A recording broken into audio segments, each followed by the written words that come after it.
Last week, we had two of the greatest reveals in Demon Slayer history. A 6th clone and Haganesuka's face reveal. In this episode, we get a spicy backstory from our favorite Miss Hashira. If you haven't seen the latest episode of Demon Slayer as yet, spoilers ahead. The following episode is titled The Mu in Muichiro, and it adapted the rest of chapter 118 and 119. This follows the escape of Muichiro from Gyoko's water pot prison, and now we are getting his backstory. So let's jump into the breakdown and compare it to its manga counterpart to see what was adapted and what was disarmed and killed by a demon. Chapter 118 is titled the same as the episode, The Mu in Muichiro, and it began with the cover page. As you might have known, this was already adapted into episode 7, so no need to repeat myself. Instead, we're going to start with this episode when Muichiro busts out of the water pot prison. We immediately skip this panel showing Muichiro as he falls near Kotetsu. He would then start pulling the needles from his face, and this is where we would see things unfold a little bit differently in the anime as to the manga. In the anime, after he gets a good look at his surroundings, he sees Kotetsu passed out on the ground and is approached by a horde of French CGI fish. Or is it CGI French fish? Do we still call this a horde, or can we call it a school? You know what? I'll call it a school. They would start attacking, and this is where he would get more memories of his father start trickling in. The episode would start, and then we would get the title card, The Mu in Muichiro. In the manga, however, once he was out of the water pot prison, he pulls the spikes out of his body and remembers his past. His father was a woodcutter, and he would help him cut down trees. In which case, this would be seen only after the episode starts, after the title card. But the manga would continue with a memory of Kagaya playing in the back of his mind as he holds Kotetsu. But in the anime, for the most part, we skip these 3 panels. One of which shows our little French friend attacking Muichiro from the back, which he then kills promptly, and then it goes into his backstory. As you already know, in the episode, it just started with his backstory, and this part didn't happen, which means we would skip these panels as well. Phew, that was a lot. Now the anime and manga finally align with him remembering his father and how he loved to help him cut wood. The anime didn't skip a beat with letting us see some anime exclusive shots of Muichiro's dad's face. In the manga, Muichiro's father was only shown in a few shots, so it would be really easy to miss. Even I missed it. Anyways, we now jump into the scene of his mother dying. It wasn't stated in the anime what had taken her life, but in the manga it clearly stated that it was a cold that turned to bronchitis. He grabs an extra blanket for her, and their dialogue here is anime exclusive. Another thing that would be easy to miss and plays well into the theme of this episode being opposites of the same coin is the lighting between Muichiro's dad and his mom. In one scene, we can see that it's not only daytime, meaning that it's brightly lit, but it's filled with warm golden colors, which conveys a sense of peace and content happiness. While when we flip the scene over to his mom, it's dark, backlit in red, with Muichiro's accent blue clothes. These dark colors with a clash of blue signifies sadness and fear. That gloomy feeling you get when you walk into a room and everyone is just in a bad mood because the cat accidentally spilled the drinks and shat in the food. What? His mom is very sick and definitely seems that she is on the brink of kicking the bucket. His father went into the storm trying to get some herbs for her to try and heal her, get her back to health. But my dude, that can't be safe. You're out in a very violent rainstorm on the edge of a cliff. Sadly, he doesn't heed my warnings and falls to his death. The anime gave us a really great rendition of this scene, even though in the manga it was just one panel. And this is some of the most realistic rain I've seen in anime since ever. With both parents now dead, he is alone. Alright, so pause here for a moment. Before continuing, there's something I wanted to highlight. Within Japanese culture, it's filled with a lot of symbolism, and one can easily get lost into going down the rabbit hole. And I certainly did with this episode, so I did some research about this scene to see if there was any specific trees in the area that would signify something. And as I thought, these trees in the back signifies Muichiro's story, though they don't have as loud of a voice as the characters themselves. This leaf is from the Ginkgo tree. It originated from China and was domesticated to grow in parts of Japan, which they are used for many different things. They are also called the ancient plant. The ginkgo's distinct fan-shaped leaves has carried symbolism along with its singular beauty. The ginkgo has been a symbol of longevity. The tree can actually live for over 1,000 years and of a more profound endurance. Now what this means based on my research, 4 ginkgo trees survived the blast at Hiroshima and are still alive today, which damn, that's amazing. Now I think this tree perfectly highlights Muichiro's story in this time. He needs to survive this bomb.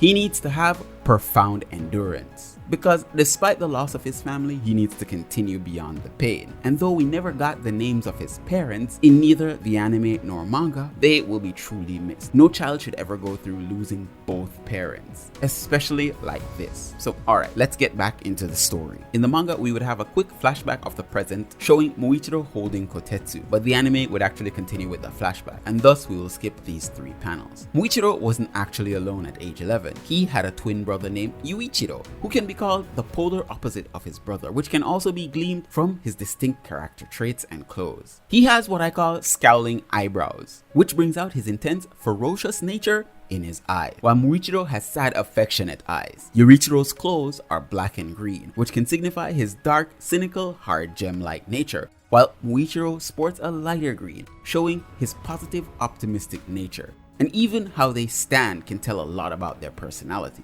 Yuichiro's arms are apart, showing an open nature. If you combine that with the rest of his motif, it shows that he's confident in the way that he thinks and lives, always ready for a confrontation and willing to stand his ground. Whereas his brother's arms are closed off, it shows his shy and withdrawn nature. Even their names are in stark opposition of who they are.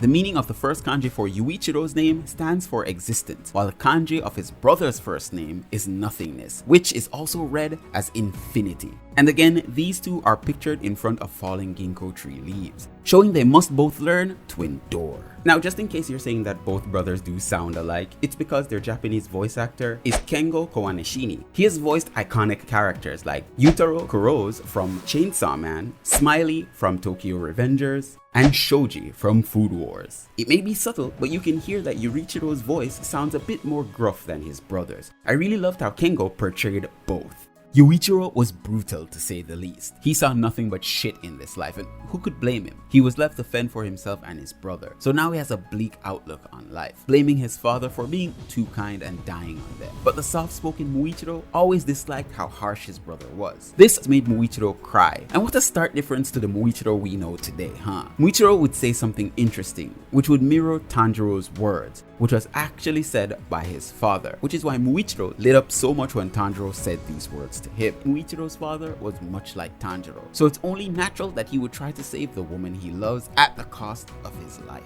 Now back into the story. A few seasons would have passed since they've lived together in the anime. Muichiro would be fetching some water when Kagaya's wife Amane would stumble upon him, while in the manga, she simply came and saw both of the boys as they were together. This would be the midpoint of the episode. When we get back into the scene, we get an anime exclusive shot of them talking. Muichiro would be so excited by her words, but then the Grinch in the back couldn't care less. He let her have a harsh lashing of his tongue, and she left, but Muichiro would try to convince his brother once more to join the Demon Slayer Corps. Even in the manga, I could feel his pain. Though his words are harsh, I can understand what he's going through and the pain of losing nearly everything. So now he must protect his brother, even if it's against his own stupid dreams. Despite the fact that they would stop talking to each other, they would still work to do chores. At one point, Amane came back and she got water tossed on her. In the manga, we didn't see this. Rather, we only got some dialogue. Fast forward into a hot summer night. In the anime, Muichiro would get up for some water, while in the manga, it just skipped to the demon attacking. When the demon attacked Yuichiro, he would lose an arm. The demon would then taunt Muichiro, telling him that they are worthless and mean nothing to the world. But this would trigger Muichiro's blind rage. And when he came to,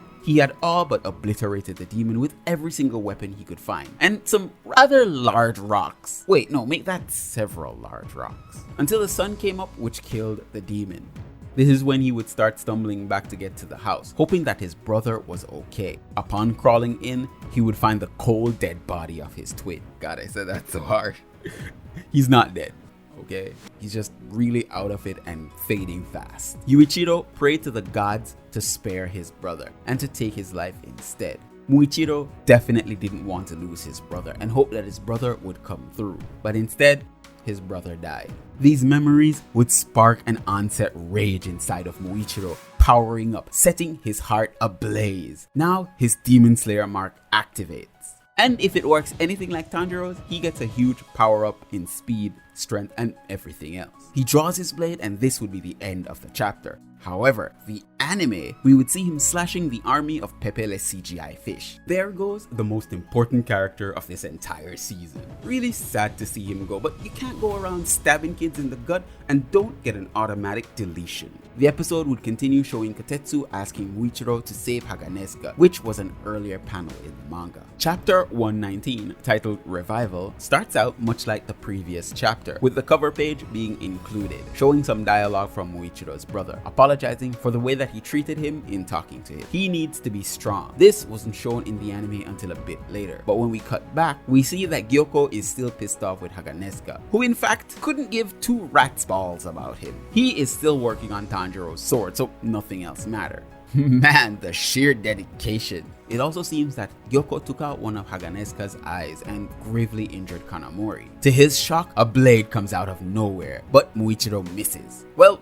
for the most part, he nicked Gyoko's shoulder. The demon is shocked that he escaped the prison. Gyoko was too distracted to have noticed, but to make himself feel better or sleep better at night, he boasts about being able to dodge such a move. But what he does notice is that there are marks on Muichiro's face, which he recognizes from Tanjiro. We do skip this panel. Muichiro would launch another attack, but Gyoko summons giant octopus tentacles from his pots. When Muichiro tries to cut these tentacles, his sword would break, but just in the nick of time, Kanamori gets him his new sword. We skip this panel of Muichiro's shocked face. The tentacles would grow so large they would destroy the shed, but despite that, Haganesuka picks up shop and starts sharpening Tanjiro's blade once more, in a relatively safe location. Gyoko is more perplexed than ever, calling the swordsmith stupid, but that's okay, he's got Muichiro and Kanamori in his slimy tentacles. Fortunately, before the demon crushes them, Muichiro slices from his sticky hold. This is where we would get a display of his new sword, and oh my gosh, Ufotable animated this so beautifully. Look at that gleam. It really is a beautiful weapon, not only in design, but the way it was animated and colored.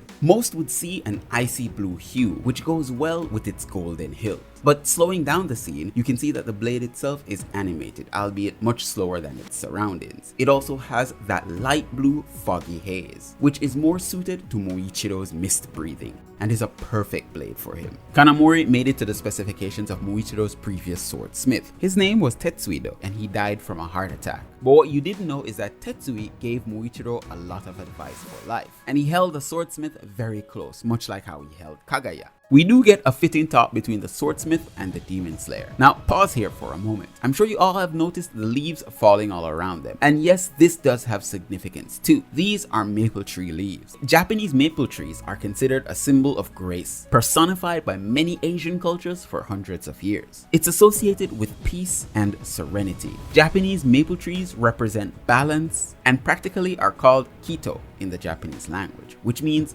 calm, rest, or at peace, which is very fitting since now Muichiro's swordsmith can rest in peace. But his swordsmith also provided that peace and balance to Muichiro's life that he needed. He would use the words of Tetsuido to launch a massive attack on Gyoko, slicing through the tentacles like it was butter and heading right for the demon's neck. When Muichiro launches his full-on attack with his new blade, there are many small details added to the scene and animation that many would miss. These small details not only complement the scene, but it shows how comfortable the animators are with this style. When Muichiro would pull back his sword to get into his stance, you can see light streaks, essentially appearing in only 2 frames. This highlights how fast he can swing his blade, much faster than the human eye can pick up. On top of that, the animator allowed Muichiro's Demon Slayer mark to grow red, which if you weren't paying attention, you might not even have noticed. Something else that's also changed is Muichiro's eyes. We first saw his eyes light up around Tanjiro, and normally when he fights, he has this dead stare. Now armed with his new sword and memories, he's not what he was like before, which was devoid of emotions, but now embraces them.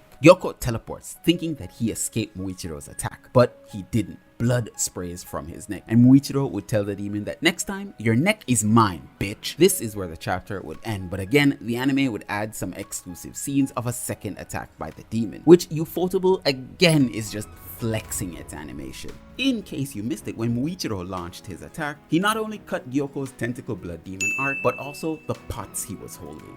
Not only did we get an awesome anime fight scene, we also get the cover of chapter 119 and the first couple panels that weren't initially done. For me, this episode was incredibly good. I posted my initial review to the episode in a community post, which you should really check out as I post updates, reviews, upcoming anime watch lists, even polls and quizzes. I gave this episode an 8.5 out of 10. I find myself enjoying the backstory and looking forward to see what's added and emphasized rather than the epic fight scenes, though those are great too. I don't mind them at all. Everything is not 100% perfect, but it's still a good enough story. Let's stop hawking on that and let's get into the numbers. Demon Slayer: The Swordsmith Village, episode 8, titled The Mu in Muichiro, covered 2 manga chapters, each chapter having an average of 18 pages, adding up to 37, with each of those having an average of 72 panels, adding up to 145, with 10 of those being unique or not adapted. This means only 135 panels were adapted, meaning out of all 2 chapters, 93.11%